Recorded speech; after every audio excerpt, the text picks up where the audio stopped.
ओम ह्रीताराद्रव्यै नमो नमः। ओम ह्रीताराद्रव्यै नमो नमः। ओम ह्रीताराद्रव्यै नमो नमः।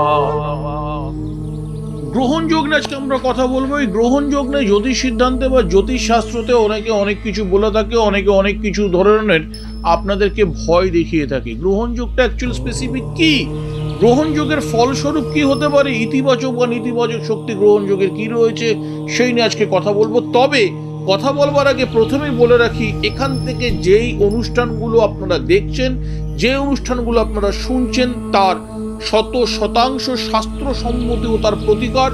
এবং যদি কেউ মনে করেন যে তার হরোস্কোপ আমাকে দিয়ে চেক করাবেন, নিচে স্ক্রলেতে বুকিং নাম্বার যাচ্ছে, অবশ্যই কিন্তু বুকিং নাম্বারে ফোন করে নিজের নাম লিখে আমার গৃহ মন্দিরে এসে আমাকে দেখাতে পারেন।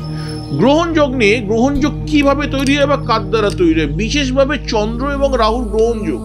এই গ্রহণ যোগ কথাটার মধ্যে কি রয়েছে না, গ্রহণ এবং সূর্য রাহুর গ্রহণ যোগ। এই গ্রহণ কথাটির অর্থই হচ্ছে অন্ধকারচ্ছন্ন দিক, অর্থাৎ তমগুণের দিক। এই গ্রহণ যোগ রাশিচক্রের 12টি ভাবে, এক একটি ভাবেতে যেখানে যেখানে বিরাজ করে তার ক্যারেক্টারকে সম্পূর্ণভাবে, তার যে ব্যাড ক্যারেক্টার সেটাকে সবার সামনে ডিসপ্লে হিসাবে শো করায়। কিরকম, ধরে নিন আপনার 7ম ভাবে গ্রহণ যোগ রয়েছে, মাথায় রাখবেন আপনার বৈবাহিক জীবন কখনোই ভালো চলবে না। আপনার 8ম ভাবে গ্রহণ যোগ রয়েছে, দীর্ঘদিন আপনাকে রোগে ভোগাবে। আপনার 11ম ভাবে গ্রহণ যোগ রয়েছে, আপনার ধনক্ষেত্রের নাশ করবে। আপনার ভাগ্যভাবে গ্রহণ যোগ রয়েছে, আপনার ভাগ্য পতন অনিবার্য। আপনার 12ম ভাবে গ্রহণ যোগ রয়েছে, সেখানে আপনার মোক্ষ প্রাপ্তিতে বাধা বা অত্যাধিক পর্যাপ্ত মাত্রায় ব্যয় আপনার জীবনকে সম্পূর্ণভাবে নেড়ে ঘেটে নষ্ট করবে। এই গ্রহণ যোগের প্রতিকার স্বরূপ কি বলছে গ্রহ সংহিতা, কি বা বলছে গ্রহজামল তন্ত্র, তা নিয়ে আজকে আমরা কথা বলবো। গ্রহণ যোগ বিশেষভাবে সূর্য রাহু, সূর্য কেতু, সূর্য চন্দ্র রাহু, চন্দ্র কেতুর দ্বারা সৃষ্ট হয়।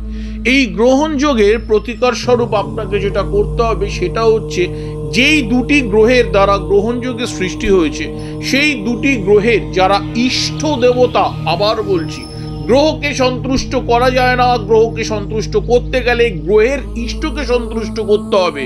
যেরম রাহুর ইষ্ট ছিন্নমস্তা, চন্দ্রের ইষ্ট কমলাত্মিকা, সূর্যের ইষ্ট মাতঙ্গী।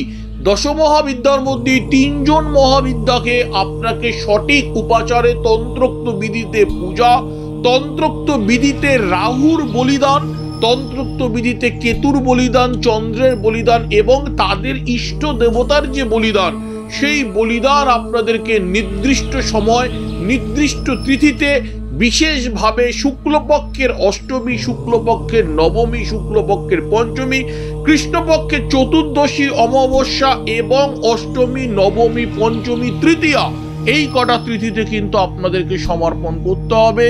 যে শাস্ত্র জানে, যার তন্ত্রের সম্বন্ধে বিধি জ্ঞান রয়েছে, তাকে দিয়েই কাজ করাবেন। যে কোনো পুরোহিত দ্বারা কিন্তু এগুলো হয় না। যার অভিষেক নেই, যার তন্ত্রের কোনো অভিষেক নেই, 10 মহাবিদ্যার পুজো করবার অধিকার তাদের কিন্তু তন্ত্র দেয়নি। কারণ তন্ত্রের আরেকটি চ্যাপ্টার রয়েছে, যেই চ্যাপ্টারে আমরা রহস্য পুজোর কথা বলে থাকি, যেখানে 9ম পাত্র বা 3য় পাত্রকে স্থাপন করে রহস্য পুজো করা হয়।